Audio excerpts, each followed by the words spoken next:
إن الحمد لله نحمده ونستعينه ونستغفره ونعوذ بالله من شرور أنفسنا من سيئات أعمالنا من يهده الله فلا مضل له ومن يضلل فلا هادي له وأشهد أن لا إله إلا الله وحده لا شريك له وأشهد أن محمدا عبده ورسوله أما بعد. Louange à Allah, le maître des circonstances, on loue pour tout ce qu'il nous accorde comme bien et comme grâce. Et on lui demande de déverser ses grâces et ses bénédictions sur le prophète Mohammed, sallallahu alayhi wa sallam, sa famille, ses compagnons et tous ceux qui les ont suivis jusqu'au jour de la rétribution.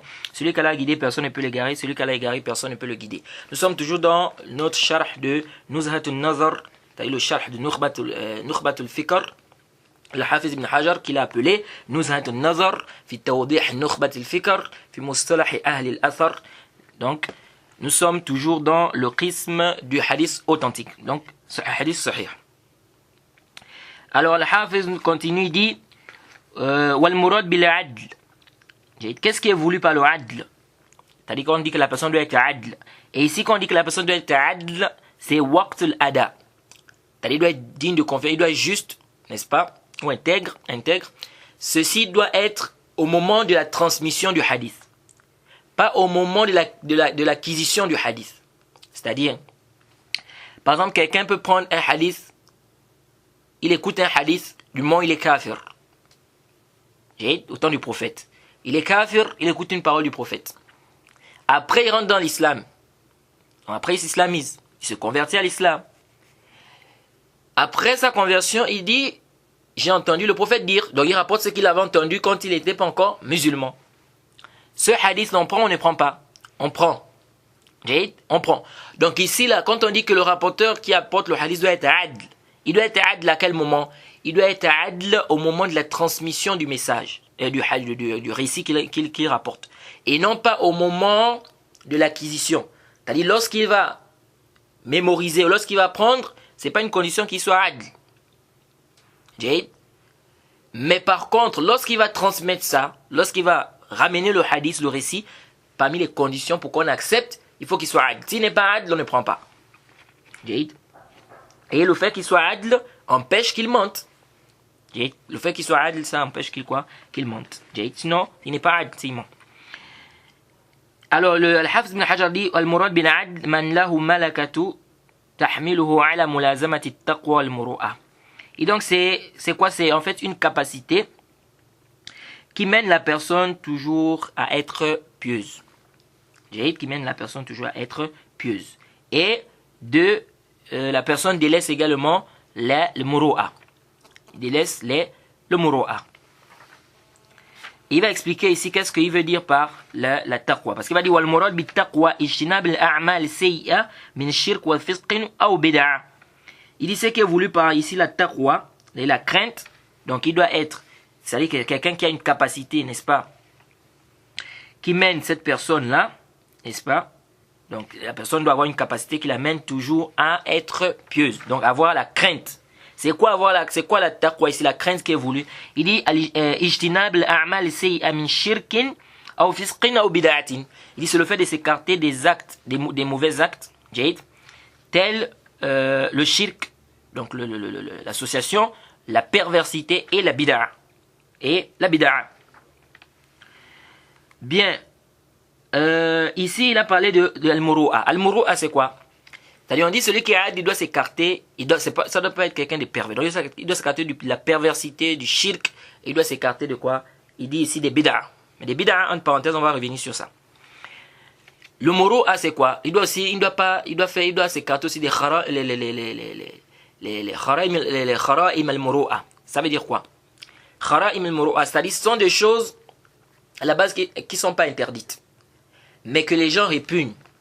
Comme par exemple le fait de marcher par exemple en mangeant. Il marche en mangeant par exemple au marché. Oui. Dans certains endroits c'est quelque chose de... c'est quelque chose de répugnant. C'est pas interdit mais c'est quelque chose de répugnant. Bon, bien évidemment il y a un khilaf aussi sur le fait de manger debout, etc. Okay. Ce sont des choses à la base qui ne sont pas interdites, mais que les gens, n'est-ce pas, répugnent. Donc quelqu'un qui fait toujours ça, par exemple dans certains endroits, le fait par exemple de se balader sans mettre un chapeau, sans couvrir sa tête par exemple, le fait de se balader sans couvrir sa tête, dans certains endroits, c'est considéré comme aïb. Vous voyez, c'est quelque chose de répugnant chez les gens. Et donc, ce sont des choses qui ne sont pas à la base interdites, mais que les gens répugnent. Ça, c'est quoi? Les khara'im al-muru'a. Donc, ils disent que celui qui est adl, il doit s'écarter aussi de ça. Il doit s'écarter également de ça. Et Al-Hafiz ibn Hajar a dit ici, la taqwa, ce qui est voulu par la crainte, c'est le fait qu'il s'écarte des mauvais actes, dans le shirk, le fisq, le bid'a. Donc, c'est connu, le shirk, fisq, bid'a. Fisq, c'est-à-dire la perversité. Il fait des grands péchés, par exemple, comme le zina, l'adultère, n'est-ce pas? La fornication, l'adultère, ou bien le mensonge, n'est-ce pas? Donc tout ça, c'est-à-dire les grands péchés, s'il fait ça, il est quoi? C'est un pervers. Donc son hadith est quoi? Rejeté. Ou bien s'il est quoi? Ou bien il persiste dans les petits péchés. Il ne fait pas de tawba, il persiste dans ça. Donc c'est pourquoi il a dit qu'il doit s'écarter du shirk, du fisq et des bid'a. Il ne doit pas être pervers, il ne doit pas être dans le shirk, il ne doit pas être dans les bid'a. Bon, ici là, fihi nazar. Et c'est une mas'ala vraiment, ça m'a fatigué. Ça m'a vraiment fatigué cette mas'ala. Et beaucoup de gens s'interrogent sur ça. Ici, Al-Hafiz ibn Hajar a dit, il ne doit pas être pervers, il ne doit pas être la bid'a. Il doit s'écarter de la bid'a. Le problème ici, c'est quoi? Intabiruna. Ce qu'on a trouvé que les savants, on va voir, ça va venir, est-ce qu'on peut rapporter des mubtadi' ou pas? C'est-à-dire, est-ce qu'il est permis qu'on prenne un hadith d'un innovateur, oui ou non? Ça va venir, on va détailler ça avec tafsil. Jaïd, Inch'Allah. Alors l'ishkal, c'est à quel niveau? C'est qu'on trouve qu'il y a des savants qui ont rapporté, puisqu'on dit que parmi les conditions pour que le hadith soit authentique, il faut que le rapporteur soit adl. Et ici, quand on dit qu'il est adl, il a dit quoi? C'est la personne qui délaisse quoi? C'est-à-dire qu'elle a taqwa, qu'elle a crainte, n'est-ce pas? Et qui, n'est-ce pas, s'écarte des khara'im al-muru'a.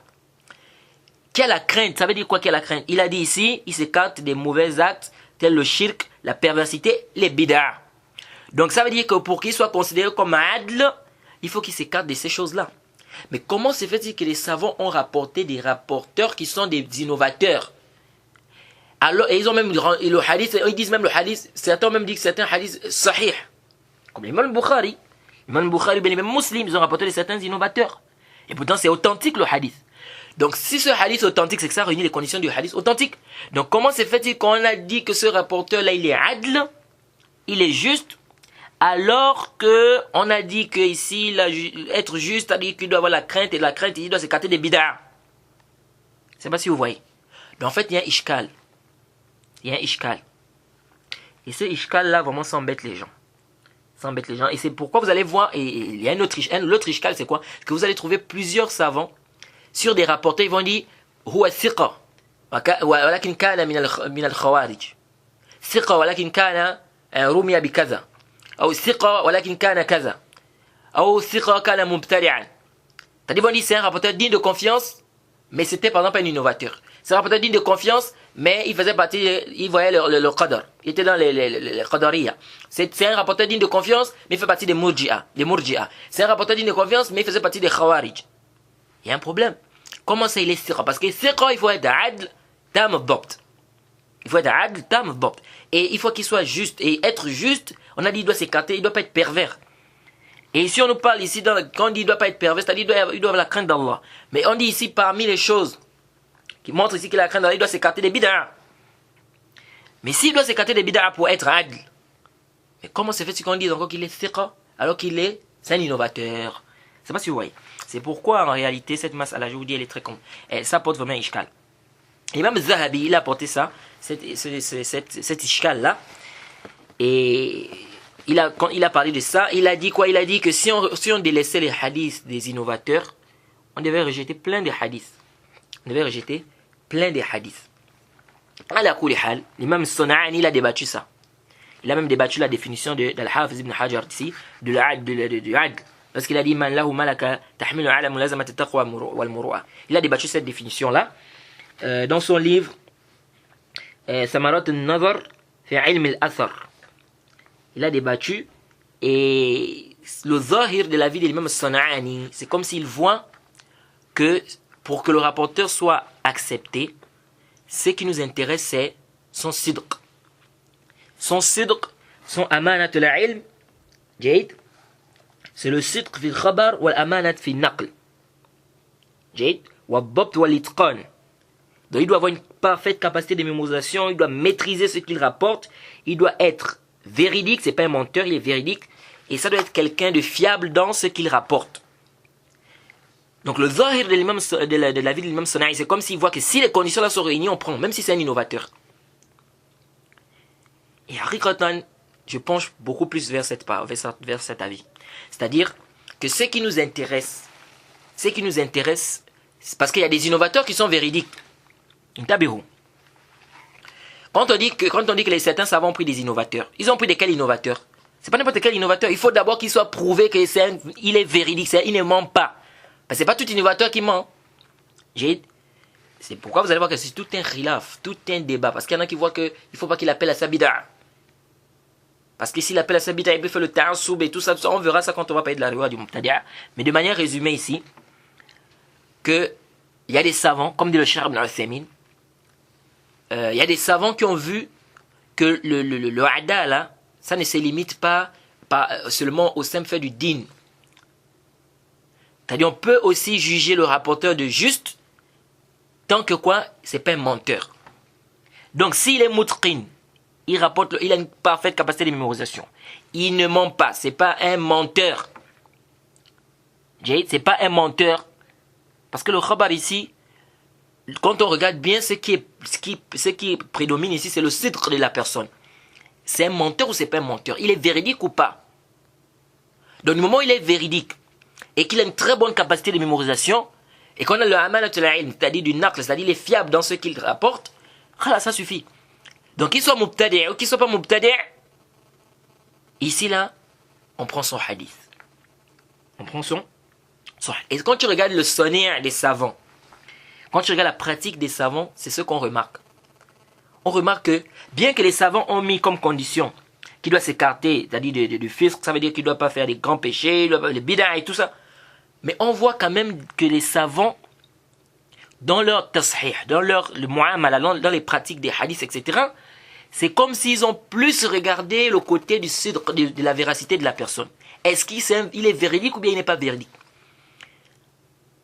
Beaucoup de savants. Pourquoi? Parce que vous allez voir plein de hadiths où c'est des rapporteurs qui faisaient des bid'a, qu'on a même cité, qu'on a même dit que c'est des mubtadi'a, qui étaient dans telle secte. Malgré ça, ils ont rapporté d'eux.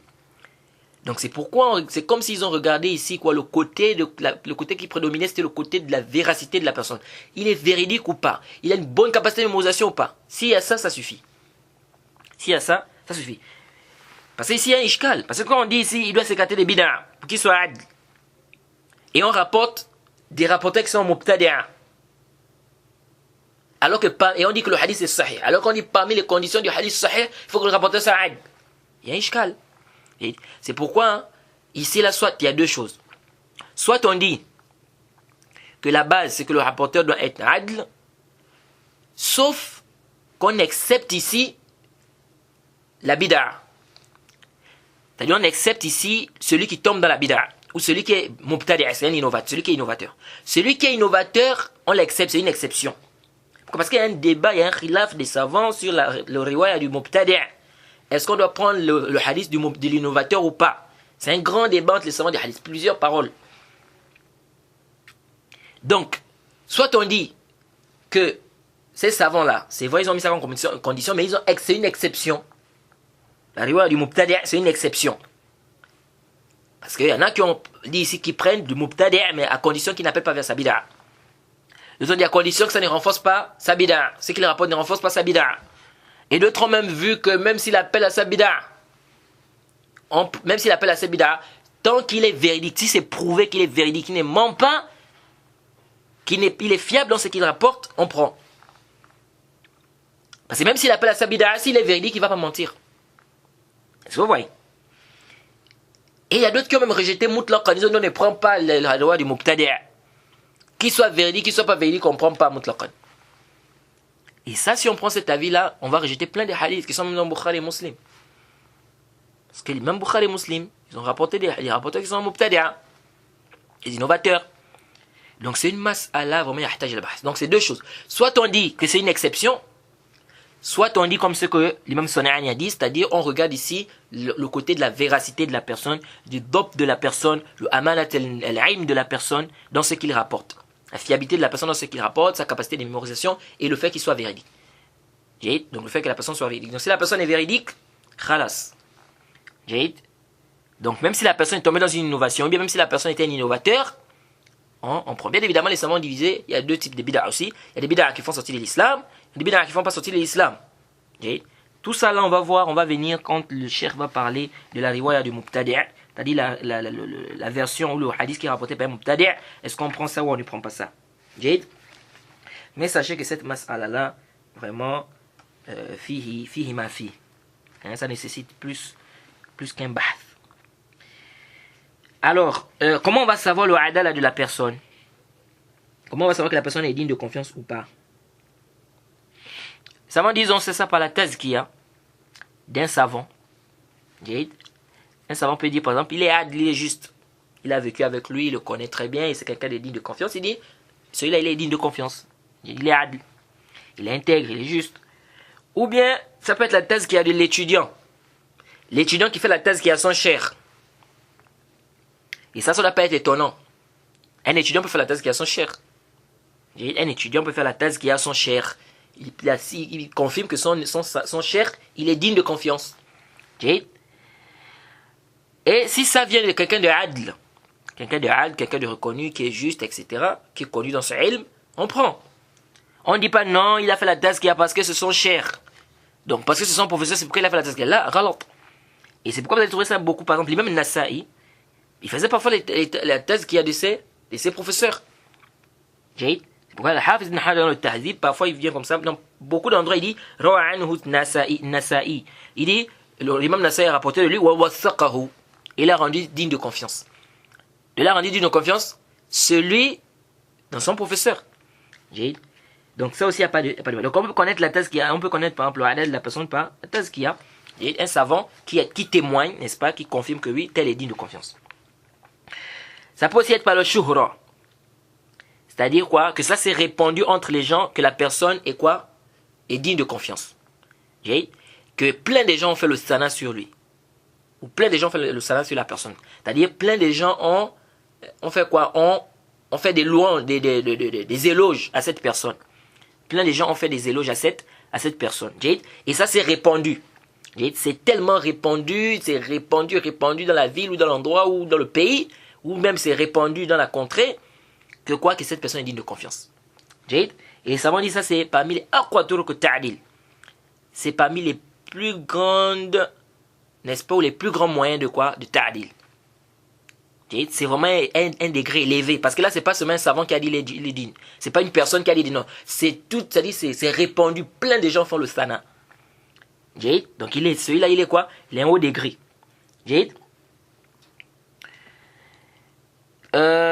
Certains savants disent le fait qu'un rapporteur digne de confiance rapporte d'un autre rapporteur, c'est un ta'dil. Bon, ça c'est pas juste. Et on rapporte ça, on dit que l'imam Ibn Hibban était de cet avis. Mais ça déjà c'est pas juste. Le fait qu'un rapporteur digne de confiance rapporte d'un rapporteur, ça veut pas dire qu'il a fait la thèse qu'il y a de cette personne. Pourquoi? Parce qu'on a vu des rapporteurs dignes de confiance qui rapportaient des rapporteurs qui sont faibles. On a vu des rapporteurs dignes de confiance qui rapportaient des rapporteurs qui sont faibles. Comme on a par exemple l'imam Malik. L'imam Malik, il n'y a pas quelqu'un qui doute sur le dop de l'imam Malik, le fait que l'imam Malik soit digne de confiance, il n'y a pas un doute sur ça. Mais l'imam Malik rapportait de Abdul Karim, Ibn Abi Mukhariq. Et pourtant, c'est un rapporteur que les savants ont rendu faible. Ou certains ont rendu faible. Mais lui rapportait de lui. L'imam Shafi'i, on dit qu'il rapporte de son professeur. Un de ses professeurs. Ibn Ibrahim. Al-Aslami. Ce rapporteur-là, il y a même d'autres qui l'ont accusé même de mensonge. Et pourtant, c'était le professeur l'imam Shafi'i. L'imam Shafi'i a rapporté de lui. Donc le fait qu'un rapporteur digne de confiance rapporte d'un autre rapporteur, ça prouve pas qu'il est digne de confiance. Ça prouve pas que c'est une tasse qu'il y a. Et ça prouve pas il confirme qu'il est digne de confiance. Non. Comme il se peut aussi qu'il soit digne de confiance chez lui. Il peut être digne de confiance chez lui et ne pas être chez les autres. Et donc, venir dire comme ça que le fait qu'un rapporteur rapporte d'un autre rapporteur, ça montre ici qu'il fait le tawsir. Il y a d'autres aussi qui ont dit, si le savant là, ou si le rapporteur là ne rapporte que des rapporteurs dignes de confiance, comme l'imam Bukhari, l'imam Malik, Baqi ibn Makhlad, ici on trouve qu'il a rapporté d'un rapporteur, ça prouve que quoi? Que c'est un tawsir. Ça prouve qu'il l'a rendu digne de confiance. Je ne sais pas si vous voyez. C'est-à-dire, ils disent, comment on va savoir que le rapporteur est digne de confiance aussi? Parmi les tours, parmi les moyens, c'est le fait qu'un rapporteur, par exemple, ne rapporte que des gens qui sont dignes de confiance. Et donc, ça veut dire que lui, s'il rapporte d'un rapporteur, c'est une preuve que ce rapporteur est digne de confiance. Pourquoi? Parce que lui ne rapporte que des gens qui sont dignes de confiance. Comme l'imam Malik, par exemple. On a posé la question une fois à l'imam Malik sur un rapporteur. Et il a dit, tu l'as vu dans mon livre, ce rapporteur? Il a dit, s'il était sûr, tu devais le voir dans mon livre. Donc de là, les savants tirent que l'imam Malik ne rapporte que des gens qui sont dignes de confiance. Bon, ça aussi, c'est un khilaf aussi des savants. C'est-à-dire, le fait qu'un rapporteur dise que moi je ne rapporte que des rapporteurs qui sont dignes de confiance. Ou bien, c'est prouvé que ce rapporteur ne rapporte que de ceux qui sont dignes de confiance. Est-ce que maintenant, s'il rapporte d'un rapporteur, c'est une preuve automatiquement que ce rapporteur est digne de confiance et donc qu'on doit juger ce rapporteur comme étant digne de confiance? On dit la vie qui est juste, non. La vie qui est juste, non. On peut s'argumenter que ce rapporteur est digne de confiance chez lui. C'est possible. Mais ce n'est pas parce qu'il est digne de confiance chez lui qu'il est digne de confiance chez tout le monde. Maintenant, on peut dire, mais le fait qu'un savant digne de confiance fasse le tawsir d'un rapporteur, on prend ça. C'est-à-dire, si un rapporteur, un savant qui est reconnu, n'est-ce pas, il fait le tawsir d'un rapporteur, il dit ce rapporteur est digne de confiance. Même s'il n'y a aucun autre savant qui a fait le tawsir, on prend. Sauf bien évidemment Ibn Hibban lorsqu'il fait l'infirad du tawsir. On va parler ça, on va détailler ça quand on va parler sur le jahala. Le fait qu'un rapporteur soit inconnu. Donc quelqu'un peut dire, si ce savant a dit qu'un rapporteur est sira, on prend.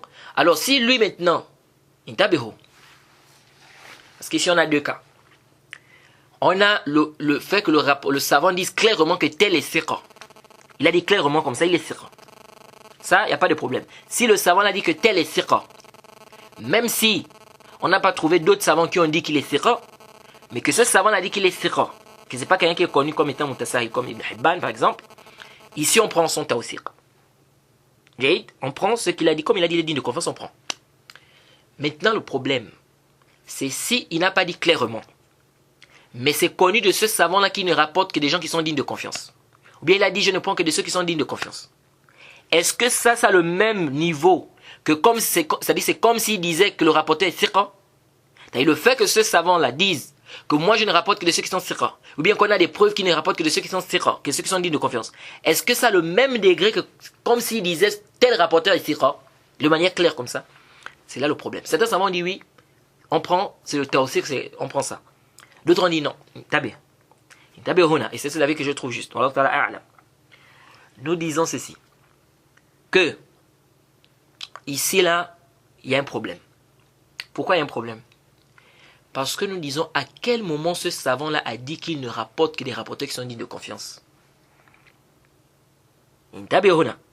À quel moment il a dit qu'il ne rapporte que des rapporteurs qui sont dignes de confiance? Est-ce que c'est dès qu'il a commencé à rapporter des hadiths, dès qu'il a commencé à comprendre cette science qui est la science du hadith? Donc dès le début, il a dit comme ça qu'il ne rapporte que des rapporteurs qui sont dignes de confiance? Ou bien c'est à partir d'une période dans sa vie, lorsqu'il a atteint un degré de science, lorsqu'il a atteint un degré, il a eu la connaissance de beaucoup de choses dans le ilm, etc. C'est à ce moment qu'il a décidé de ne rapporter que des rapporteurs qui sont dignes de confiance. Je ne sais pas si vous voyez. C'est-à-dire ce rapporteur là, ou ce savant qu'on dit qu'il a dit, qui ne rapporte que de ceux qui sont dignes de confiance. Il a dit ça à quel moment? Il a commencé à rapporter des hadiths à quel moment? Donc du moment où on n'arrive pas à savoir clairement, c'est à quel moment qu'il a eu à dire ça, et à quel moment il a commencé à rapporter des hadiths. Ici, on ne peut pas prendre ça pour dire quoi? Pour dire que c'est un tawsir. Pourquoi? Parce que comment on va faire la différence entre les rapporteurs qu'il a rapportés avant de mettre cette condition et les rapporteurs qu'il a rapportés après avoir mis cette condition? Je ne sais pas si vous voyez. C'est-à-dire à quel moment il a mis cette condition-là? Déjà, ça c'est déjà un problème. Maintenant, si on arrive à savoir qu'il a mis ça par exemple, cette condition par exemple, quand il avait par exemple 70 ans, ou il a mis cette condition par exemple, lorsqu'il il a commencé par exemple à écrire tel livre. Mais bien avant, il avait déjà rapporté des hadiths, par exemple. Alors, ici là, si on n'arrive pas à faire la distinction entre les hadiths qu'il a rapportés avant qu'il ne mette cette condition, et les hadiths qu'il a rapportés au moment où il a mis cette condition-là, il y a un ishkal. C'est pourquoi cette masse, c'est-à-dire dire comme ça que lorsque le savant ne rapporte que des thiqat et qu'il a rapporté des rapporteurs, on dit que c'est un tawsiq, on prend ça comme tawsiq, fi nazar. Parce qu'à quel moment il a dit ça? Et à quel moment il a commencé à rapporter des hadiths? À quel moment il a mis cette condition-là? Parce que les savants disent, quoi? Ils disent qu'il ne va mettre cette condition-là, c'est lorsqu'il va être quoi? Mutabahir, c'est-à-dire fil ilm. Lorsqu'il va avoir un niveau dans la science, n'est-ce pas? À ce moment, n'est-ce pas? Dans les ilal, il va connaître les turuq, les hadiths, tout ça, etc. C'est à ce moment qu'il va mettre cette condition. Mais maintenant, les hadiths qu'il a rapportés avant, s'il a rapporté des hadiths avant, on fait comment? Et si on n'arrive pas à savoir, est-ce qu'il avait rapporté des hadiths avant cette condition ou pas? À quel moment il a mis cette condition? Toutes ces hypothèses-là, ça amène à quoi? À dire qu'ici, la fihi nazar. De venir prendre ça comme tawsiq. Wallahu ta'ala a'lam. Et bien sûr, comme on dit, ça peut être considéré comme un tawsiq nisbi. C'est-à-dire, chez lui, c'est un tawsiq. Mais comme j'ai dit ici, fihi ma fi. Donc, il y a des choses à redire ici. Il y a d'autres qui ont dit aussi, si on voit un tabi'i, on ne connaît pas un jarh sur lui, on dit que c'est un adl. C'est-à-dire, on ne connaît pas une critique sur ce rapporteur-là. Ce tabi'i-là, on dit qu'il est adl. Ils disent parce qu'à l'époque des tabi'in, ça fait partie des qurun mufaddala, et le kadhib était peu, n'est-ce pas? Mais ça là, ce n'est pas sahih. Parce que le problème n'est pas seulement au niveau du kadhib. Le problème n'est pas seulement au niveau du mensonge. Le problème n'est pas seulement au niveau du mensonge. Il y a aussi un problème de dopt qui est là, de capacité de mémorisation. C'est pas juste le mensonge. Le rapporteur peut ne pas être un menteur. Mais ça ne suffit pas. Pour qu'on prenne son hadith, il peut ne pas être un menteur, mais si c'est quelqu'un qui a une mauvaise mémorisation, il s'embrouille dans les hadiths, il comprend, c'est-à-dire il mélange les hadiths, il ne mémorise pas bien. Alors ça va empiéter. Donc c'est pas ce même problème de quoi, c'est pas ce même problème de mensonge ici, de hadal. Il y a un problème aussi de mémorisation qui compte ici. Donc venez dire que non, les tabi'in à leur époque, ils faisaient partie des qurun mufaddala et qu'à leur époque, il y avait moins de mensonges et tout. Ça, c'est pas quoi? C'est pas un dalil qui montre que si on voit un tabi'i, n'est-ce pas? Ou bien on voit un rapporteur où il n'y a pas de jarh sur lui, il n'y a pas de jarh, il n'y a pas de ta'dil, on va dire que non, on considère que c'est un siqa. Pourquoi? Parce qu'il n'y a pas une critique sur lui. Et certains savants ont considéré quoi? Que le asl sur le rapporteur, comme Ibn Hibban, il voit que le asl d'un rapporteur, c'est qu'il est adl. Le asl sur le musulman, c'est qu'il est adl. Donc il dit le moment où le asl sur le musulman, c'est qu'il est adl. Donc même si on ne connaît pas, si on sait que c'est un musulman, on ne connaît pas une critique sur lui. Même s'il n'y a pas d'éloge sur ce rapporteur-là, Ibn Hibban considère que le rapporteur est digne de confiance, il est adl, donc on identifie le hadith. On identifie le hadith. C'est pourquoi les savants ont dit que Ibn Hibban est laxiste. Et Al-Hakim aussi, il a aussi cet avis. Si on ne trouve pas un jarh sur un rapporteur, on dit qu'il est adl. Parce que le asl, le musulman, c'est qu'il est adl. C'est pourquoi beaucoup de savants, même les savants, ont dit quoi? Que ces savants-là sont laxistes. Ils sont laxistes. Pourquoi? S'ils s'isolent avec un tawsiq, s'ils sont les seuls, par exemple, Al-Hakim est le seul qui dit par exemple que le rapporteur est digne de confiance. Bien Ibn Hibban, on ne prend pas. Pourquoi? Parce que lui, il rend des rapporteurs qui ne sont pas quoi? Qui ne sont pas connus, dignes de confiance, du simple fait quoi? Qu'il n'y ait pas une critique sur ces rapporteurs-là. Et bien évidemment, ça, ce n'est pas de manière absolue, une tabéro. On va détailler ça quand on va parler du jahala. Ce n'est pas de manière absolue comme a déclaré Cheikh Abdurrahman al-Mu'allimi. Parce qu'Ibn Hibban, il peut parfois donner le hukm par rapport au quoi? Par rapport au bahth. Il a fait une recherche par rapport au hadith de ce rapporteur, etc., etc. Il a vu que ce rapporteur est digne de confiance. Donc ça, il y a des détails. Mais la base, Ibn Hibban, il faut savoir qu'il est laxiste dans les éloges. Donc il est le seul qui fait des éloges d'un rapporteur, il est le seul, il faut bien préciser. Donc ça ne veut pas dire qu'on le rejette mutlaqan, qu'on apporte un tawsiq. Non, Hibban mutasahil, là. À quel moment, s'il est le seul qui a fait ça? Il est le seul qui a fait ces éloges-là, n'est-ce pas? Personne ne l'a suivi dans ça, et que le rapporteur est inconnu ici. Ici, là, on dit quoi? On ne prend pas d'abord ce hadith.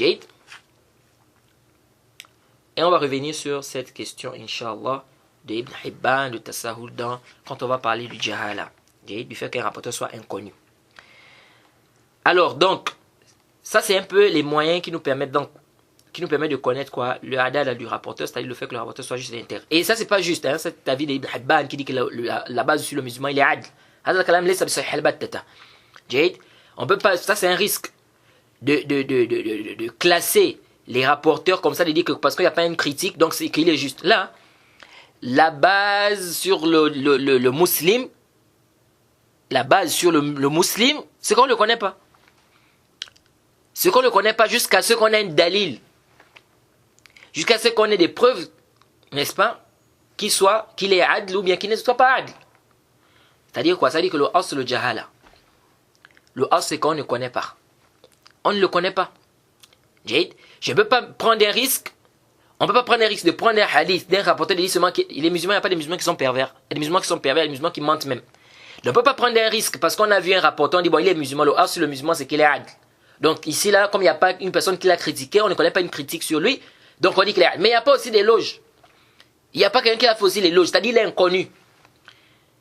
Donc ici, on ne peut pas dire non, le as, c'est qu'il est adl, donc on prend le hadith. Là, ghalat. Sinon, ça, c'est des risques. On risque de faire entrer, on va prendre des hadiths, on va attribuer des hadiths au prophète comme ça, alors qu'en réalité, ce n'est pas des paroles du prophète. Le as, c'est qu'on ne le connaît pas. Et si on ne le connaît pas, il faut qu'il prouve qui il est.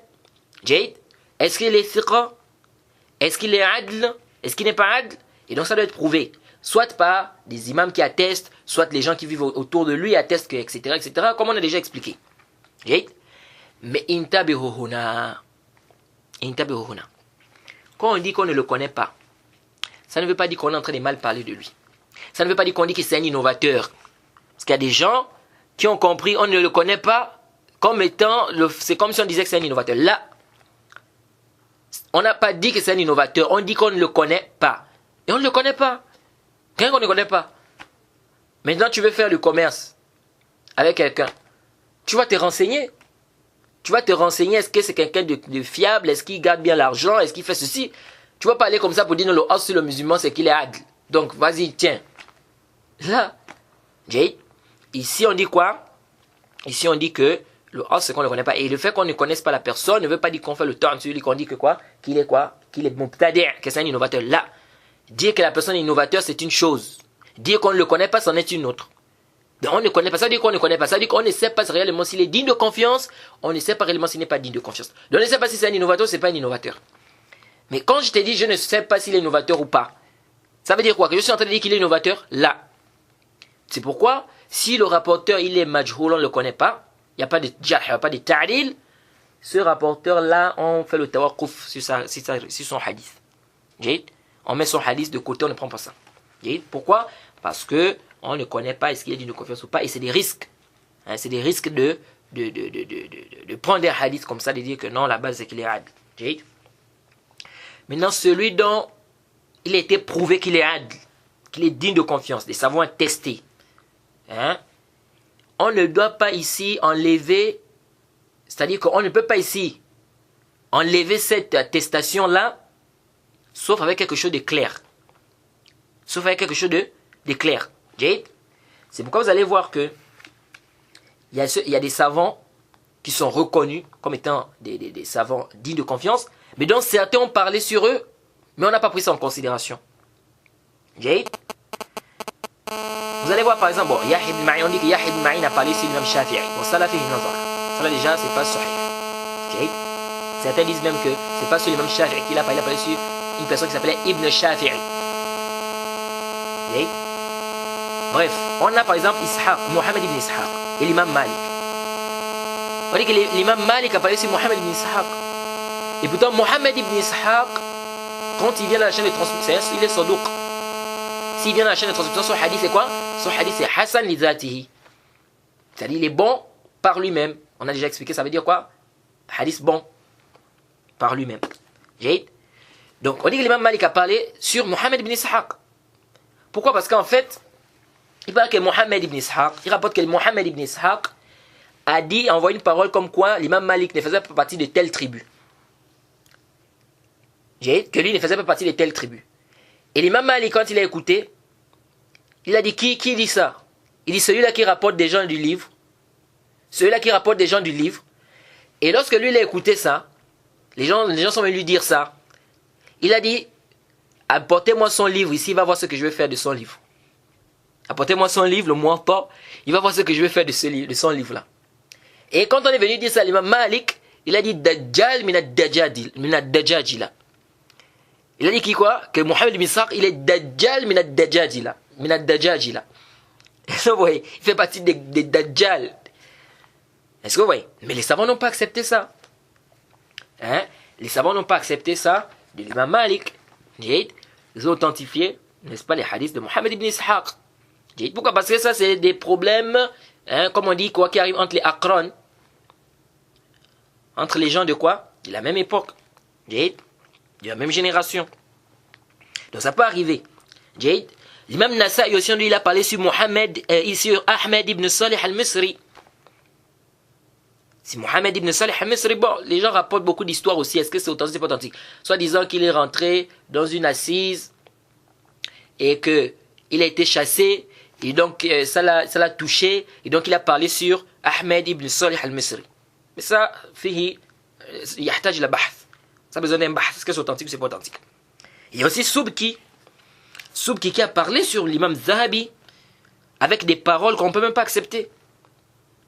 En disant que l'imam Zahabi, lorsqu'il fait le tarjama dans Siyar A'lam Nubala, lorsqu'il fait la biographie des Hanabila, donc les gens qui sont dans le mazhab de l'imam Ahmed, il dit qu'il fait quoi? Il tire. Il fait le sana, il tire, il fait des éloges, etc. Et qu'il vient faire maintenant la biographie d'un rapporteur qui fait partie des Shafi'iyya, ou d'une personne qui fait partie des Shafi'iyya, il ne donne pas son haqq.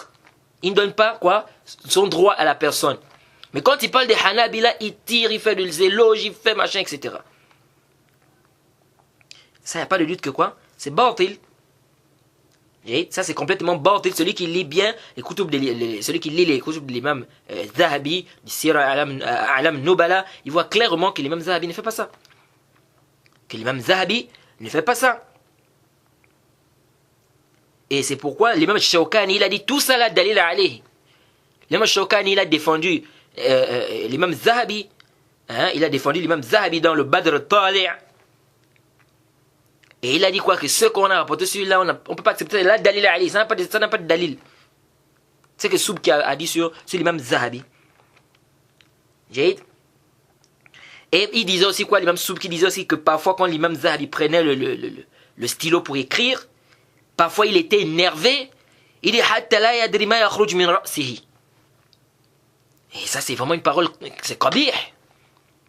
C'est pas une parole acceptable. On dit que l'imam Soub qui a dit, l'imam Zahabi, quand il prenait le stylo pour écrire, il dit, parfois il était énervé au point où il ne savait même pas ce qui sortait de sa tête. Et j'ai le kalam. Le kalam, غير مقبول. غير مقبول. البتة. Et l'imam Zahabi, les savants ont fait ses éloges, Ibn Hajar a fait ses éloges, n'est-ce pas? Il a dit Sahib Istiqra' Tam. Il a même dit, on rapporte même qu'Ibn Hajar, quand il a pris l'eau des Zamzam, il a demandé qu'Allah subhanahu wa ta'ala lui donne l'eau des Zamzam, il a demandé à Allah subhanahu wa ta'ala lui donner une mémorisation comme la mémorisation de l'imam Zahabi. Et l'imam Zahabi fait partie des élèves de Cheikh al-Islam Ibn Taymiyyah. Ibn Abdel Hadi, l'imam Zahabi, Ibn Rajab, tout ça ce sont des élèves d'Ibn Qayyim, tout ça sont les élèves du Cheikh al-Islam Ibn Taymiyyah. Et on rapporte que l'imam Zahabi avait dit aussi, il avait dit aussi que le Cheikh al-Islam Ibn Taymiyyah, parfois le Cheikh al-Islam Ibn Taymiyyah s'énervait aussi. Et on rapporte que l'imam Zahabi a dit que si le Cheikh al-Islam Ibn Taymiyyah, si c'était pas ça, il dit même les gens qui contredisent le Cheikh al-Islam Ibn Taymiyyah devaient être avec lui, devaient le soutenir, même si ses ennemis devaient le soutenir. Vous voyez? Ala kulli hal, l'imam Zahabi, c'est un savant, n'est-ce pas? Et c'est un des élèves de Cheikh al-Islam Ibn Taymiyyah, et il aimait beaucoup Cheikh al-Islam Ibn Taymiyyah, il a fait plusieurs éloges de Cheikh al-Islam Ibn Taymiyyah, n'est-ce pas? Et également, il est connu, plusieurs savants ont fait ses éloges, n'est-ce pas? Et l'imam Shawkani, dans le Badr Tali', il a défendu l'imam Zahabi contre les paroles de Subki. Hein, contre les paroles de Subki. Donc ces paroles-là de Subki, c'est même pas accepté. C'est même pas accepté. Encore que Subki fi ma fi. Vous voyez? Donc, c'est pourquoi ici, il faut faire attention ici quand on parle de quoi? Du adala. Il faut faire attention quand on parle du adala. Un autre problème ici. Donc déjà là, on retient quoi? On retient clairement ici qu'un savant qui est reconnu clairement, il y a des éloges, etc. Si maintenant on voit des critiques, on doit regarder quoi? Ces critiques-là. Jade, c'est basé sur quoi? Comme on va voir, Inch'Allah, quand on va parler du jarh wa ta'adil, jarh wa ta'adil à la fin du livre. Parce qu'Al-Hafiz ibn Hajar, il a fait une partie où il parle du jarh wa ta'adil et il apporte des qawaïd. On va détailler ces qawaïd là-bas. À quel moment on prend, à quel moment on prend pas, quels sont les dalils, etc. On va parler de ça, Inch'Allah. Jade. Mais pour le moment, retenez ici quoi? Que il y a certains savants qui ont parlé sur d'autres, n'est-ce pas? Et ça n'a pas été accepté. Jade. Et quand on va arriver dans le jarh wa ta'adil, on va détailler, n'est-ce pas, pourquoi, quels sont les droits que les savants ont mis dans cela. Jade. Maintenant, quand on a, ici, on a, après, c'est-à-dire on a dit, on sait maintenant comment on peut reconnaître le adala du rapporteur. Jade. Donc on a dit soit le savant atteste, soit son entourage, etc., qui atteste qu'il est ad, etc. On a détaillé. Maintenant, le simple fait que l'imam Bukhari est musulman rapporte d'un rapporteur, Jade, dans le Sahih. Est-ce qu'on doit s'argumenter de ça pour dire que c'est un tawsiq? C'est-à-dire pour dire que le fait qu'il rapporte de ce rapporteur, ça veut dire qu'il rend ce rapporteur-là digne de confiance. Je ne sais pas si vous saisissez. L'imam Bukhari rapporte d'un rapporteur, l'imam Muslim rapporte d'un rapporteur. Est-ce que le simple fait qu'il rapporte d'un rapporteur, ça prouve qu'il considère que ce rapporteur est digne de confiance? Certains disent ça, mais ça, dire ça comme ça de manière absolue, fihi nazar. Pourquoi fihi nazar? Fihi nazar, pourquoi? On sait pourquoi? Parce qu'on sait très bien, n'est-ce pas? On sait très bien que l'imam al-Bukhari et l'imam Muslim ont rapporté de certains rapporteurs tout cool limafi. C'est-à-dire certains rapporteurs dont certains savants parler sur eux. Jade, certains savants parler sur certains rapporteurs qui sont le Bukhari et Muslim. Certains ont même daïfé certains rapporteurs. Donc venir dire comme ça de manière absolue que tout rapport, et l'imam Bukhari et Muslim, ils savent que ces rapporteurs sont daïfs ou bien ont une petite faiblesse. Mais il rapporte ces rapporteurs, de ces rapporteurs, soit il rapporte de ce qui est prouvé, que c'est authentique, comme Ismaïl ibn Abi Uwais, l'imam Bukhari a rapporté de lui que ce qui était authentique, c'est-à-dire ce qu'il a fait le muwafaqa des thiqat, c'est-à-dire ce qu'il a rapporté qui est en conformité avec les rapporteurs dignes de confiance. Mais est-ce que donc de là on va venir dire que comme Ismaïl ibn Abi Uwais, l'imam Bukhari a rapporté dans son sahih, ça veut dire qu'il rend ce rapporteur la thiqa. Donc si on trouve Ismaïl ibn Abi Uwais dans une autre chaîne de transmission, c'est un dalil que le rapporteur est digne de confiance, que l'imam Bukhari considère que ce rapporteur est digne de confiance. Là, ça ne veut pas dire que l'imam Bukhari considère qu'il est digne de confiance. L'imam Bukhari a pris des hadiths qui étaient authentiques de lui, tout en sachant que quoi qu'il ait une faiblesse, donc des hadiths qu'il a écrits qui étaient en conformité avec les hadiths des autres rapporteurs dignes de confiance. Jade, est-ce qu'on dit que l'imam Bukhari il est venu, il a vu Ismaïl ibn Abi Uwais, il a dit montre-moi les hadiths que tu as rapportés. Et il a regardé les hadiths qui étaient en conformité avec les rapporteurs dignes de confiance. Donc si il rapporte des hadiths qui sont en conformité avec des rapporteurs dignes de confiance, ça veut dire que quoi, il ne s'est pas trompé sur ces hadiths-là. Pourquoi? Parce qu'il a rapporté ça, n'est-ce pas, comme les autres ont rapporté. Jade, bien évidemment, pourquoi maintenant il a rapporté ça? Il y a beaucoup de tafsilat. Jade, ça peut être quoi? À cause du ulou. Parce que la chaîne de transmission, les savants du hadith aiment quand la chaîne de transmission est courte. Jade.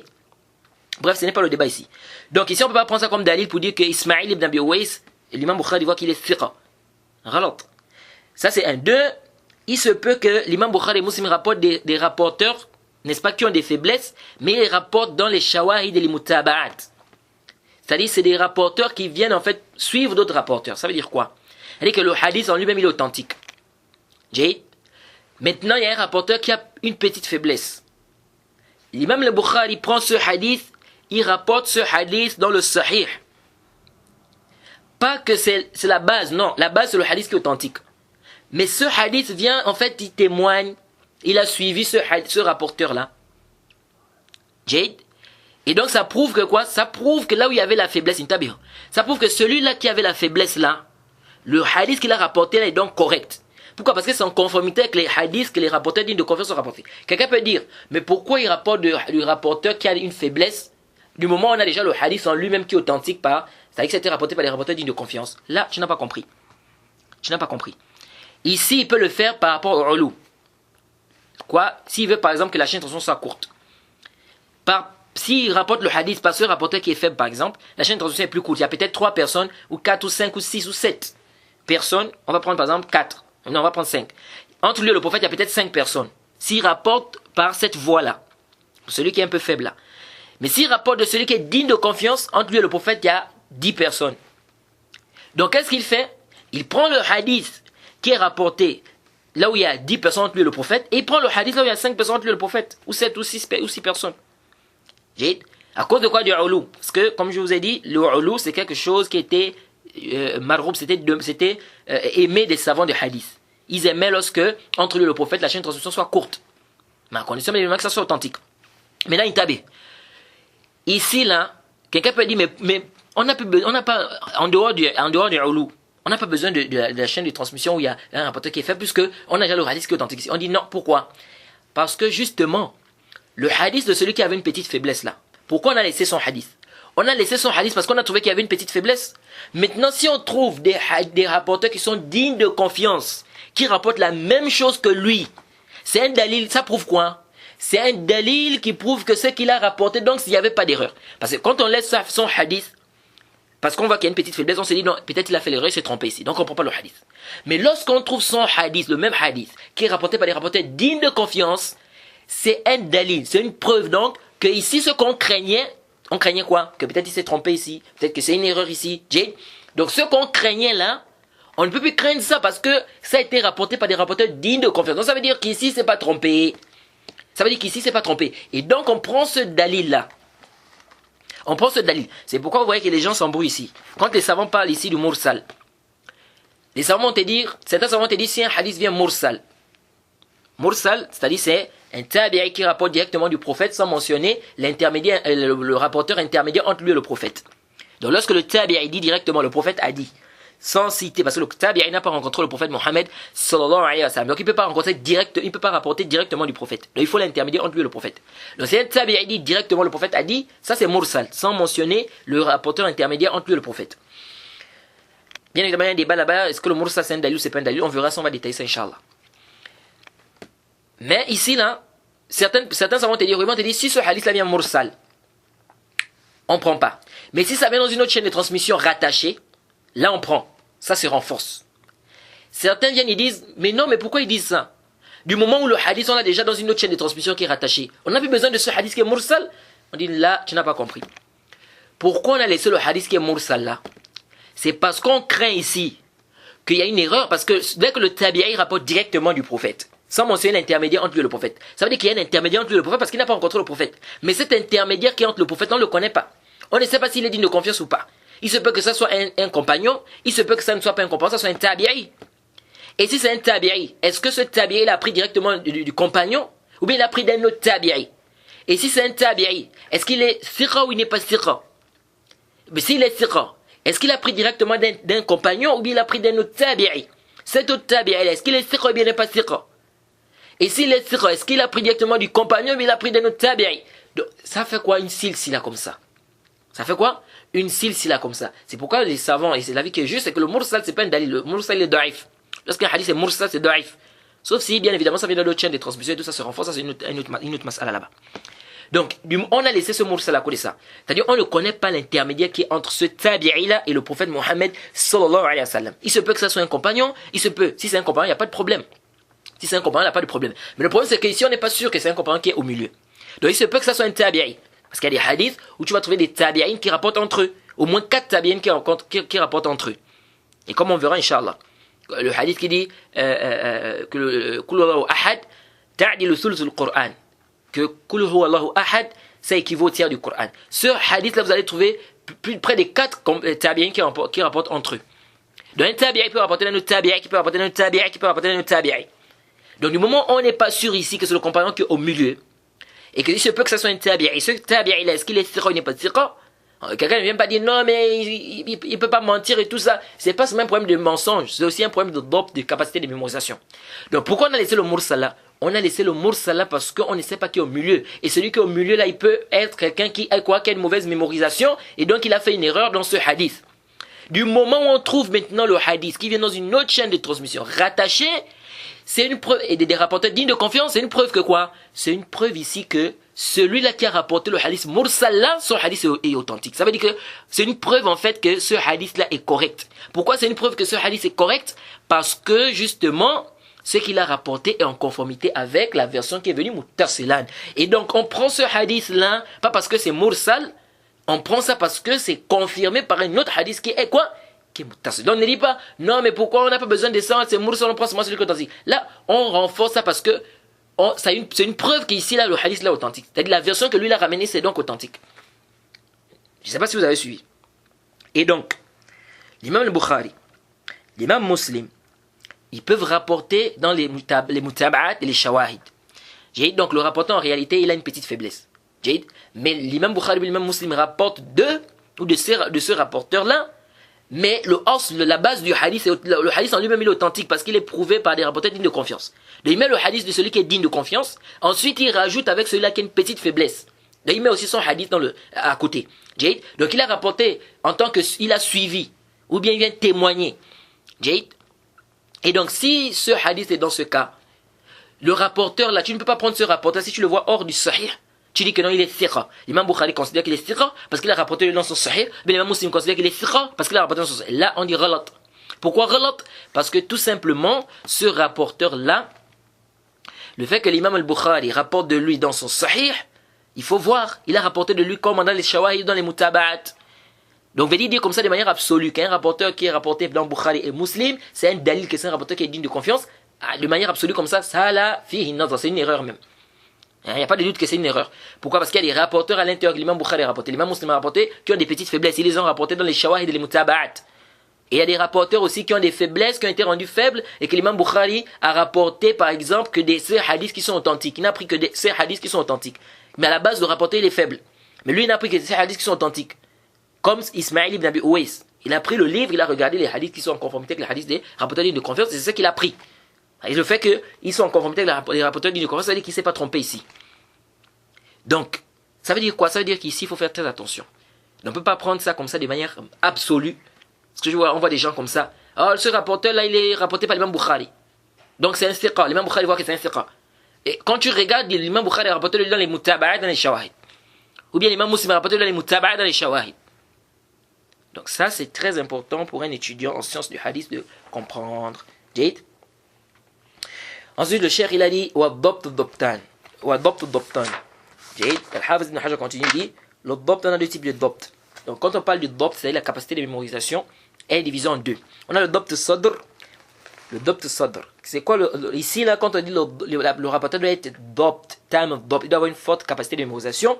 Ici c'est fi waqt al-tahammul wa fi waqt al-ada. C'est-à-dire au moment où il acquiert le hadith et au moment où il va transmettre le hadith. C'est différent du ad. Le ad là on a dit quoi? On a besoin de ça lorsqu'il va transmettre le hadith.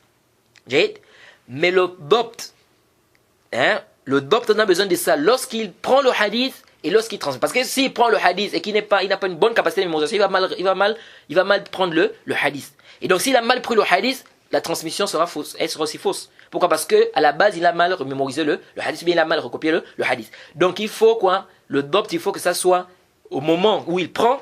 Donc il doit avoir une bonne capacité de mémorisation. Le moment où il prend le hadith et le moment où il va transmettre. Et il dit ici quoi? Le dabt sadr. Donc premièrement, nous avons le dabt sadr. Donc le dabt est divisé en deux. La capacité de mémorisation, c'est divisé en deux.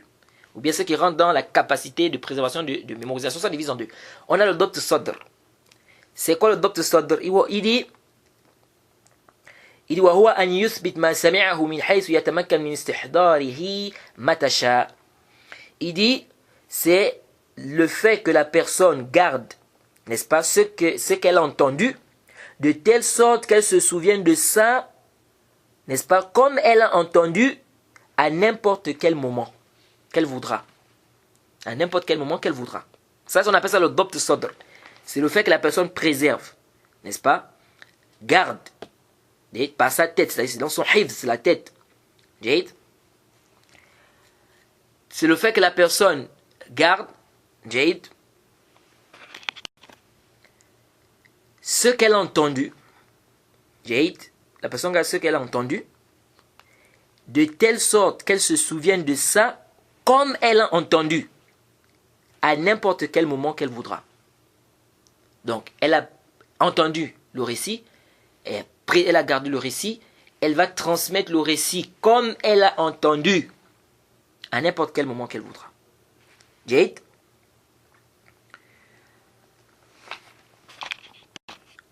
Ça c'est Dabt al-Sadr. Ensuite on a Dabt al-Kitab. Dabt al-Kitab, il dit وهو صيانته لديه منذ سمع فيه وصححه إلى أن يؤدي منه. Donc c'est la préservation de ce qu'il a. Le Dabt al-Kitab. C'est quoi le Dabt al-Kitab? C'est-à-dire ici c'est ce qu'il a en fait. Il a écrit en fait, c'est dans le livre. C'est pas comme le premier. Le premier c'est Dabt al-Sadr. C'est dans sa tête. Le deuxième ici c'est dans le Kitab. Ou comme on dit dans sa poitrine en fait. Comme on dit. Ils sont dans le Dabt al-Kitab. Dabt al-Kitab, c'est-à-dire il a écrit. C'est quoi? C'est la préservation de ce qu'il a depuis le moment où il a entendu et corrigé jusqu'au moment où il va transmettre cela. Donc, le Dabt, il y a deux types de Dabt. Soit le rapporteur, il a un Dabt au niveau de son hifz. Donc lui, c'est pas par le Kitab. Lui rapporte par son hifz, par sa tête. Il entend, il retient le hadith. Comme ce qui est rapporté l'imam Bukhari. L'imam Bukhari, on dit qu'il retenait le hadith. Il prenait le hadith, il retenait le hadith. Et on a celui-là qui fait quoi? Il écrit le hadith. Il écrit le hadith. Donc ici on parle de quoi? Dabt al-Kitab. Donc, le fait qu'il préserve ces hadiths-là bien, depuis c'est-à-dire du moment où il a entendu, ça, et au moment où il a corrigé ça, jusqu'au moment où il va transmettre. Ça, c'est le Dabt al-Kitab. Donc, le Dabt est de deux types. Soit le rapporteur rapporte bil Kitab, par le livre, soit il rapporte par... Celui qui rapporte par le livre, il peut avoir une mauvaise mémorisation au niveau de quoi? C'est-à-dire son hifz. Mais lui, il rapporte par le livre. Il rapporte toujours par le livre. Lui, là, on ne dit pas qu'il n'est pas Dabt. On dit qu'il est Dabt. Mais il a quel Dabt? Il a le Dabt al-Kitab. Il n'a pas le Dabt al-Sadr. C'est pourquoi si maintenant lui vient rapporter avec son hifz, sans le livre, on va da'ifer son hadith. Pourquoi? Parce qu'il n'a pas une bonne mémorisation sans le livre. C'est-à-dire lui, c'est par le livre qu'il rapporte. Il dit وَقُيِّدَ بِالتَّامِ إِشَارَةً إِلَى رُتْبَةِ الْعُلْيَا فِي ذَلِكَ. Il dit, on a restreint, quand on a parlé du Dabt, de la capacité de mémorisation, on a restreint que ça doit être une parfaite capacité. Il dit pour montrer ici le haut degré de cela. Ça doit être un haut degré de capacité. Donc ça doit être tam Dabt, contrairement à celui qui est khafif Dabt. Ensuite il dit والمتصل ما سلم إسناده من سقوط فيه من حيث يكون كل من رجال سمع ذلك المروي من شيخه. Il dit ici le muttasil. Quand on dit que la chaîne de transmission doit être rattachée, donc Al-Hafiz est en train de détailler en fait les conditions du sahih. Il dit quand on dit que la chaîne de transmission est rattachée, il dit c'est le fait que la chaîne de transmission soit dépourvue de toute coupure. De telle sorte que chaque rapporteur ait entendu ce qu'il rapporte, n'est-ce pas, de son cher. De son cher. Évidemment, on a déjà expliqué, on a parlé de ça, de l'ittisol. والسند تقدم تعريفه. Le sanad aussi, on a déjà parlé de ça. C'est quoi le isnad? C'est quoi la chaîne de transmission? C'est quoi le isnad? On a dit quoi? On a dit que c'était quoi? Hikayat tariq al-matn, comme il a dit Al-Hafiz ibn Hajar. C'est la voix, n'est-ce pas, qui nous conduit au récit, donc au message, c'est-à-dire la parole, au matn.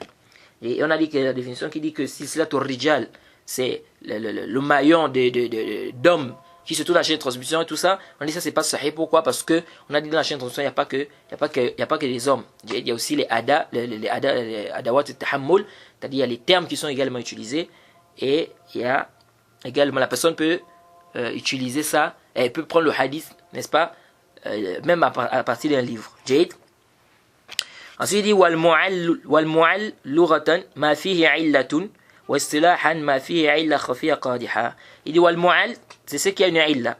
Il dit istilahan, c'est ce qui a une illa qui est cachée, qui empiète sur l'authenticité du hadith. On a déjà parlé du mu'all, on a parlé du hadith qui est mu'all. On a dit que c'est quoi? C'est une défaillance cachée, n'est-ce pas, qui empiète sur l'authenticité du hadith, n'est-ce pas, bien que de manière apparente le hadith est dépourvu de cette défaillance. Donc c'est une cause cachée, donc une défaillance cachée qui empiète sur l'authenticité du hadith. De manière apparente, bien que de manière apparente le hadith est dépourvu de cela. Al-Hafiz dit ici, il dit washaz, donc la Hafiz continue, il dit وَالشَّاذُ لُغَةً. Donc là, comme je vous ai dit, Al-Hafiz ibn Hajar est en train de nous faire le tafsil, il est en train de nous détailler les conditions qu'il a citées. Il dit وَالشَّاذُ لُغَةً al-munfarid. Le shaz, le hadith marginal, il dit dans la langue arabe, c'est celui qui s'isole, celui qui est seul. Al-munfarid, celui qui est seul.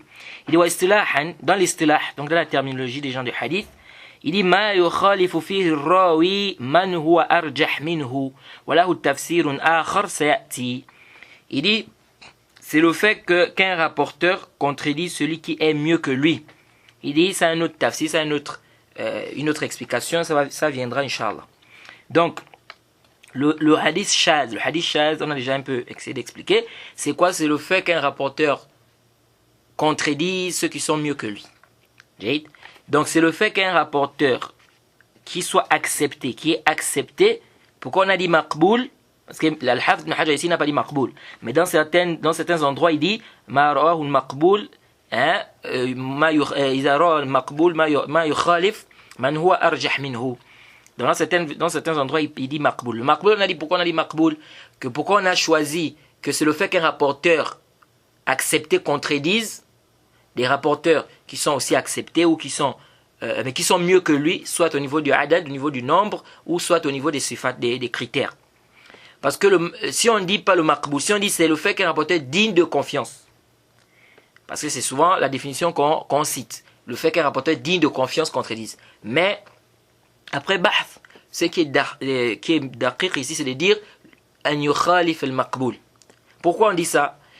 Parce que si on ne dit pas le fait qu'un rapporteur qui soit accepté contredise, si on dit c'est le fait qu'un rapporteur digne de confiance contredise, ici on va faire sortir le saduq.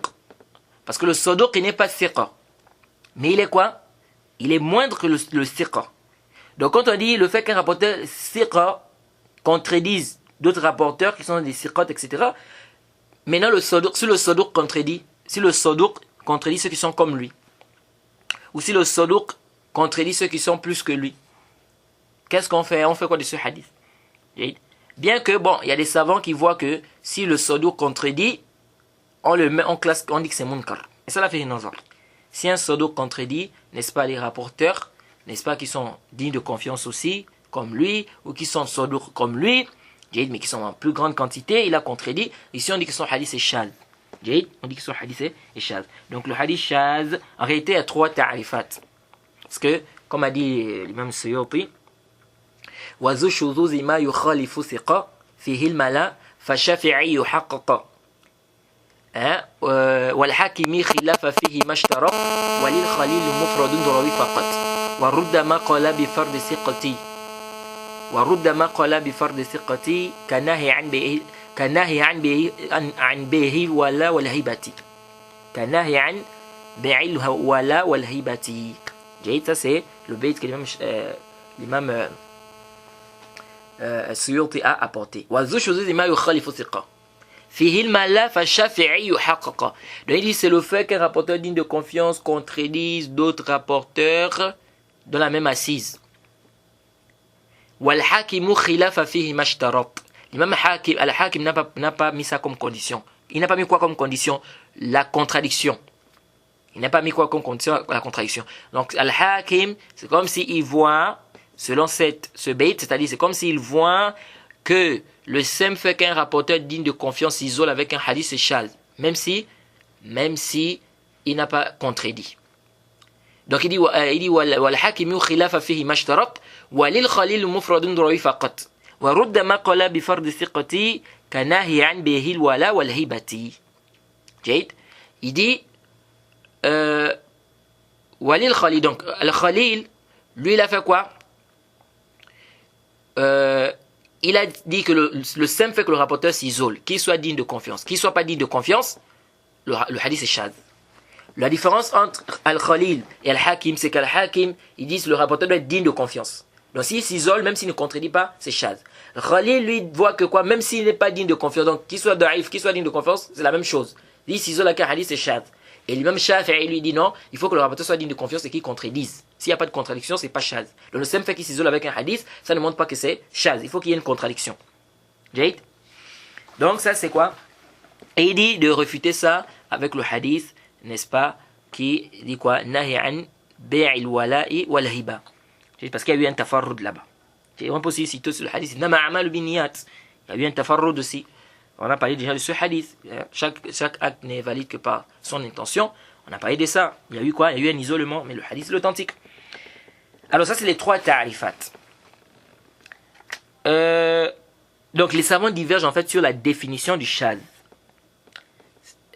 Mais la définition qui est juste, c'est la définition de l'imam Shafi'i. L'imam Shafi'i dit quoi? Il dit laysa shadh min al-hadith an yarwi thiqa man la yarwi ghayruhu. إنما الشاذ أن يروي الثقة حديثا يخالف ما رواه الناس. L'imam Shafi'i dit le shadh, ce n'est pas le fait qu'un rapporteur digne de confiance rapporte un hadith que les autres n'ont pas rapporté. Il dit mais le shadh, c'est le fait qu'un rapporteur digne de confiance rapporte un hadith qui contredit ce que les autres ont rapporté, ce que les gens ont rapporté. Donc c'est pas le simple fait qu'un rapporteur digne de confiance rapporte un hadith que les autres n'ont pas rapporté. Non. Le shadh, il faut quoi? Il faut qu'il y ait mukhalaf, il faut qu'il y ait une contradiction. Et ça a été rapporté de l'imam Shafi'i avec plusieurs chaînes de transmission. Al-Khatib al-Baghdadi a ramené ça dans le Kifaya. Et c'est prouvé que l'imam Shafi'i avait dit ça. Parce qu'il y a des chaînes de transmission qui sont venues par rapport à cela. Quant à ceux qui disent, on n'a pas trouvé ça dans un livre de l'imam Shafi'i, comme ça,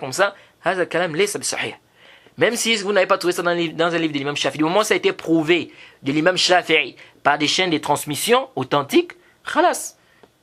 Du moment où il y a des chaînes de transmission qui attestent qu'il a eu à dire ça, c'est authentique. Khalas, ici c'est le fait de dire qu'on n'a pas trouvé ça dans ces livres, ça ne quoi? Ça ne, c'est pas un dalil. Et Al-Hakim il a dit quoi? Il a dit Ash-shadh ghayr ma'loul. فإن المعلول ما يوقف على علته أنه دخل حديث في حديث أو وهم فيه راوين أرسله واحد ووصله واهم. فأما الشاذ فإنه حديث يتفرد به الثقة من الثقات وليس للحديث أصل بمتابع لذلك الثقة. Donc Al-Hafiz ici, Al-Hakim nous dit quoi? Il nous dit que le shadh, il dit le ma'loul c'est quoi? C'est le fait qu'un rapporteur par exemple, quand on a une illa par exemple, un rapporteur qui fait rentrer un hadith dans un autre hadith, ou bien il se trompe, ou bien il rend mawsoul, c'est qui est mursal. Il dit quant au shadh, c'est le hadith, c'est le fait qu'un rapporteur digne de confiance s'isole, un rapporteur parmi les rapporteurs qui sont dignes de confiance s'isole, et ce hadith n'a pas été, n'est-ce pas, suivi, c'est-à-dire que personne ne l'a suivi dans ça, parmi les siqat. Aucun siqa n'a apporté ce hadith-là, n'a apporté le hadith qu'il a cité ici. Donc ça veut dire que le hakim voit quoi? Que le simple fait que le rapporteur s'isole avec un hadith, ça montre que le hadith est shadh. C'est-à-dire le seul qui a amené ce hadith. Mais il ne contredit personne, hein? Mais il est le seul qui a apporté ce hadith. Ils disent que c'est shadh. Mais ici, là, quand on voit bien la parole de l'imam al-Hakim, certains savants disent que ce n'est pas ce qu'il a voulu, al-Hakim. Al-Hakim l'a voulu par sa parole. Ce n'était pas le simple fait qu'un rapporteur digne de confiance s'isole. Mais c'est plus que ça. C'est-à-dire c'est le fait qu'un rapporteur digne de confiance s'isole et que le muhaddith, il sent que le hadith est une illa. C'est-à-dire, le muhaddith sait, pas même pas qu'il sait, il sait qu'il y a une illa dans le hadith. Mais il n'arrive pas à exprimer cette illa-là. Il n'arrive pas à exprimer cette illa-là, c'est-à-dire ce défaut-là, cette différence qui se trouve dans le hadith. De le muhaddith, c'est-à-dire c'est le fait que le rapporteur digne de confiance s'isole avec un hadith. Il est le seul qui a rapporté ça. Même s'il ne contredit pas, il est le seul qui a rapporté. Mais il dit le muhaddith, ils disent quoi? Ils disent qu'il a voulu par là, c'est-à-dire le muhaddith, il sait qu'il y a une différence dans le hadith, mais il n'arrive pas à exprimer cette différence-là. Et ça, vous trouvez ça parfois. Vous trouvez ça parfois avec des gens. Parfois, vous trouvez à des gens, il sait par exemple que il veut dire quelque chose. Mais il n'arrive pas à s'exprimer correctement. Il n'arrive pas à dire cette chose-là correctement. Mais il sait que c'est ça, par exemple, ou bien il veut dire ceci ou cela, mais il n'arrive pas à exprimer cela correctement. Ça peut arriver. Et ça arrive parfois chez certains savants. Il sait que le hadith là a une illa. Mais il n'arrive pas à exprimer clairement c'est quoi la illa du hadith. C'est quoi la différence qui se trouve. La différence, c'est quoi la différence. Oui. Ça peut arriver. Mais ici là, Ibn Salah, il faut déjà savoir que Ibn Salah, il ne fait pas la différence entre le shadh et le munkar. Ibn Salah ne fait pas la différence entre le shaz et le munkar. Le shaz, de manière résumée, le shaz, c'est le fait qu'un rapporteur qui est maqboul, qui est accepté, contredise d'autres rapporteurs qui sont maqboul comme lui, n'est-ce pas, mais qui sont soit en plus grande quantité, Jade, ou soit ils sont meilleurs que lui dans certaines sifat. Par exemple, lui, il est maqboul, mais il est au degré, par exemple, du saduq. Donc sa mémorisation, sa capacité de mémorisation, elle est moindre. Et l'autre, par exemple, il est plus que lui. Donc, il est, par exemple, thiqa. À ce moment, on dit que ce hadith est shaz. Et ici, quand on parle de shuzuz, ça ne doit pas forcément être un grand nombre. Ça peut être deux étudiants qui prennent du même cher. Deux étudiants prennent du même cher. Il y a un qui est plus digne de confiance que l'autre.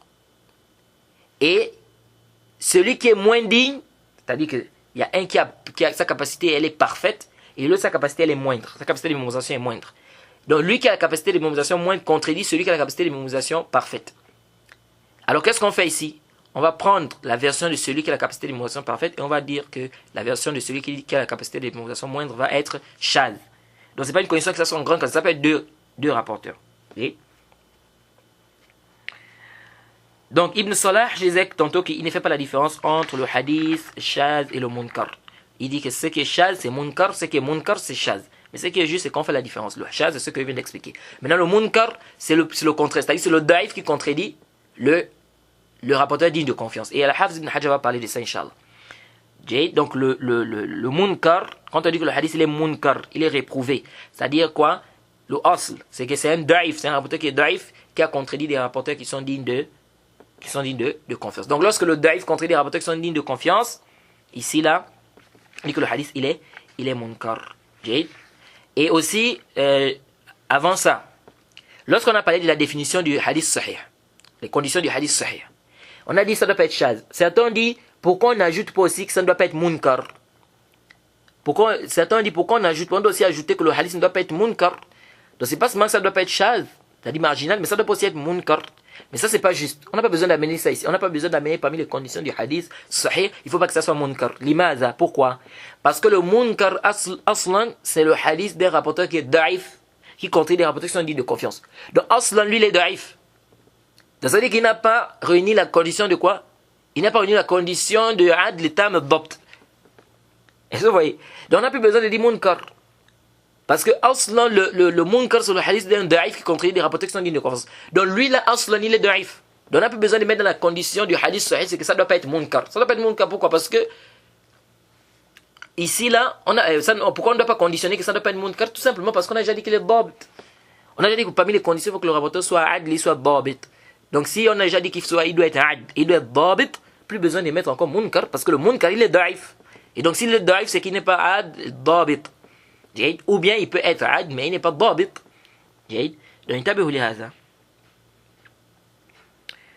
Donc Ibn Salah ne fait pas la différence entre le shaz et le munkar. Mais ce qui est juste comme je vous ai dit ici, c'est quoi? C'est qu'il faut faire la différence. Maintenant, la parole d'Al-Khalil. Certaines personnes, il y a une divergence, c'est vrai. Certaines personnes ont mal compris cette parole. Certains ont pensé, et beaucoup d'ailleurs, et même moi, je pensais ça, jusqu'à ce que j'ai trouvé la parole d'Ibn Rajab où il a expliqué. Beaucoup ont pensé que Al-Khalili, son avis c'est quoi? C'est que le shaz, c'est le simple fait qu'un rapporteur s'isole, qu'il soit digne de confiance, qu'il ne soit pas digne de confiance, c'est shaz. De même s'il n'y a pas de contradiction. Et de là, beaucoup de savants ont dit, mais comment ça? Comment on va faire avec les hadiths qui sont dans Bukhari et Muslim? Le hadith de Inama A'malu binniyat. Omar est le seul qui a rapporté ça du prophète. Alqam ibn Waqqas est le seul qui a rapporté ça de Omar. Mohammed ibn Ibrahim al-Taymi est le seul qui a rapporté ça de Alqam ibn Waqqas. Yahya ibn Sa'id al-Ansari est le seul qui a rapporté ça de Mohammed ibn Ibrahim al-Taymi. On fait comment? Quand il dit le simple fait qu'un rapporteur s'isole avec un hadith, même s'il n'y a pas de contradiction. Il est le seul qui a pris ça, il n'a contredit personne, mais il est le seul qui a rapporté ce hadith de son cher. Mais il n'a contredit personne, parce que personne n'a rapporté le même hadith que lui. Pourquoi on dit qu'il y a eu une contradiction? Donc on fait quoi de ces hadiths? Alors, Al-Khalili, Ibn Rajab qui fait partie des étudiants de Cheikh al-Islam Ibn Taymiyyah, Ibn Rajab a expliqué. Parce que la parole de Khalili, c'est dans le Irshad. Il dit quoi? Il dit Allazi alayhi huffaz al-hadith. Anna ash-shaz ma laysa lahu illa isnadun wahid. Il a dit ce sur quoi sont les huffaz de hadith, donc les savants de hadith. C'est quoi? C'est que le shaz, c'est ce qui n'a qu'une seule chaîne de transmission. Yashudhu bizalika shaykhun, s'isole avec ça un cher. C'est là le problème. S'isole avec un cher. Cher, ici on va voir qu'est-ce que ça veut dire cher. Thiqatun aw ghayr thiqa, qui soit digne de confiance ou qui soit pas digne de confiance. Fama kana min ghayr thiqa, s'il n'est pas digne de confiance, famatrukun la yuqbal, c'est matruk, on ne prend pas ça. Wa ma kana an thiqa, ce qui est rapporté par un thiqa, yutawaqqaf fihi wa la yuhtajju bihi, on ne se prononce pas ça, c'est-à-dire on ne travaille pas avec ça, on ne s'argumente pas de ça. Jade Ibn Salah, l'imam al-Nawawi, al-Iraqi, que le professeur al-Hafiz ibn Hajar, Jade, ils ont compris de la parole d'Al-Khalili qu'il est en train de dire que si le rapporteur s'isole avec un hadith, un rapporteur qui soit digne de confiance, qui soit pas digne de confiance, n'est-ce pas? Ce hadith-là est shaz, même s'il ne contredit personne. Le simple fait qu'il est le seul qui ramène ce hadith, c'est shaz. Et donc ils ont fait le rad à cette parole en apportant des hadiths qui sont venus dans Bukhari et Muslim. Qui sont venus dans c'est-à-dire où il y a des rapporteurs qui se sont quoi? Isolés, qui n'ont contredit aucune personne, qui étaient les seuls qui rapportaient leur professeur, comme le hadith que je viens de vous citer de Omar ibn al-Khattab. Jade. Alors, Ibn Rajab, il a refuté ça. Jade, dans le Sharh al-Ilal. Il a rappelé que c'est pas ce que Al-Khalil voulait dire. Al-Khalil voulait dire quoi? Quand il a dit Yashudhu bihi shaykhun, thiqatun kana aw ghayr thiqa. Ça veut dire quoi? Il dit, il s'isole avec un cher. Il s'isole avec un cher. C'est qui le cher? Le cher, quand les savants des hadiths vous disent cher, vous allez voir le Jarh wa Ta'dil, parfois on dit cher. Ils disent que le cher, c'est quelqu'un qui n'est pas atteint le degré du thiqa mutqin. Jade. C'est-à-dire, il est à un degré un peu plus bas que le rapporteur qui est mutqin, qui est vraiment, c'est-à-dire qui est digne de confiance, qui a une capacité de mémorisation parfaite. Donc celui-là, on dit qu'il est cher. Jade. C'est-à-dire, il n'est pas saduq, il n'est pas thiqa, on peut dire il est au milieu là, entre les deux. Donc il est proche d'être un thiqa, et il est aussi proche ici du saduq. Donc il est au milieu, on dit qu'il est cher. Jade. Et donc le hadith de celui qui est cher, son hadith authentique. Ce hadith est authentique, ça ne rentre pas dans les catégories de hadith faibles. Jade. Mais comme on dit, il est quoi? Il est en deçà de celui qui est thiqa. Et il est un peu plus haut que celui qui est quoi? Celui qui est saduq. Alors, donc il a dit ici le cher qui fait le tafarrud. C'est pourquoi Ibn Rajab, il explique ici qu'il est en train de parler de celui-là, de celui qui est cher. Et non qu'un rapporteur qui soit digne de confiance, qui est thiqa, s'isole avec un hadith, comme Alqama ibn Waqqas, comme Mohamed ibn Ibrahim al-Taymi, là. C'est pas de ce que Al-Khalil est en train de parler, donc c'est pas la peine de venir refuter Al-Khalil avec des hadiths ou des rapporteurs dignes de confiance comme des thiqat. On fait le infirad ou le tafarrud. Lui, il est en train de parler de celui qui a un degré qui est cher, donc il est moindre que celui qui est thiqa. Donc c'est lui qu'Al-Khalil est en train de parler que s'il s'isole avec un hadith, on fait qu'on fait le tawaqquf. Et si le seul qui a amené ce hadith, on fait le tawaqquf. Jade. Donc ce n'est pas tout tafarrud d'un thiqa. Jade. C'est pourquoi il dit Zalika shaykhun thiqa aw ghayr thiqa. Jade. Donc ici il ne parle pas de n'importe quel tafarrud. Jade. Bien évidemment, même ça aussi, c'est pas ça. Parce qu'il y a aussi certains savants qui appliquent ça. Il y a certains savants qui appliquent ça, mais ça, ce n'est pas de manière absolue comme ça. C'est-à-dire, même cette parole-là, même si on dit que Khalil a voulu dire ça, c'est pas maqboul. C'est mardoud. Donc, la définition correcte, c'est la définition de l'imam Shafi'i. Il faut qu'il y ait un mukhalaf, il faut qu'il y ait une contradiction. Et la contradiction peut être au niveau du ziyada. Même s'il y a une ziyada, on peut voir qu'il y a une contradiction aussi. Nous disons que ça aussi, c'est pas maqboul. Parce que, même ça, c'est vrai que certains savants rendent des hadiths. Parfois, ils rendent faibles les hadiths. Ils disent même que c'est munkar. Parfois, ils disent que c'est shadh. Lorsqu'il y a un rapporteur qui s'isole avec un hadith. Et que ce rapporteur-là, il n'est pas vraiment, c'est pas un thiqa en fait. Il est moindre que le thiqa. Soit il est saduq, soit il est cher. Donc ils rendent le hadith, par exemple, ils vont te dire shaz, ou bien ils vont te dire munkar, ou da'if. Mais ce n'est pas comme ça de manière absolue. C'est par rapport au qara'in. Ce n'est pas le simple fait qu'il ait fait un tafarrud qui rend ça shaz. Non. Il regarde d'autres indices. Comme quoi? Le fait que la personne qui a fait le tafarrud là, il l'a pris d'un professeur qui a beaucoup d'étudiants. Ils disent comment c'est fait que ce professeur là, il a plein d'étudiants. Et lui, il n'a même pas atteint le degré du sirr. C'est pas un sirr. Il a un niveau un peu plus bas. Il est le seul de tous les étudiants qui rapportent ce hadith. Surtout sur le hadith, c'est un pile, c'est une base dans le chapitre. C'est un hadith qui est quoi? C'est une base dans le chapitre. Ils disent de tous ces étudiants là qui étaient avec le cheikh tout le temps, etc., aucun d'eux n'a rapporté ça, il n'y a que lui qui rapporte ça. Et en plus, le hadith, c'est une base dans ce chapitre. Comment c'est fait que, c'est-à-dire, tous ces étudiants, ils étaient où par rapport à ce hadith? Et donc, ils vont dire quoi? Ils vont dire que le hadith, c'est le munkar, ou bien ils vont dire qu'il est da'if. Donc, ça veut dire que ce n'est pas parce qu'il y a un simple tafarrud, non. C'est par rapport au qara'in. Ils ont vu que le professeur, il a plein d'étudiants. Et des étudiants qui sont mulazim lahu, c'est-à-dire qui sont toujours avec lui, qui sont dignes de confiance, qui sont dans le itqan, qui ont une parfaite capacité de mémorisation. Mais comment c'est fait que lui qui soit un peu plus bas, il est le seul qui amène ce hadith? Et donc là, ils vont rendre ça da'if. Okay? Donc ça, c'est quoi? Donc même ça, même la vie d'Al-Khalili là, on peut prendre ça comme ça de manière absolue. Okay? Il y a des qara'in. Il y a des qara'in.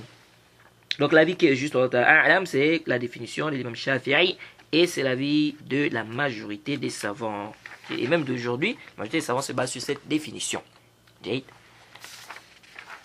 Je voulais qu'on termine vite cette partie, mais malheureusement, nous allons nous arrêter ici et on va continuer au cours prochain. Nous allons essayer de terminer cette partie du Sahih pour rentrer maintenant dans la partie du Hassan. On s'arrête ici, on demande qu'à nous facilite. Subhanakallahumma bihamdik. Wa ashhadu an la ilaha illa anta astaghfiruka wa atubu ilayk.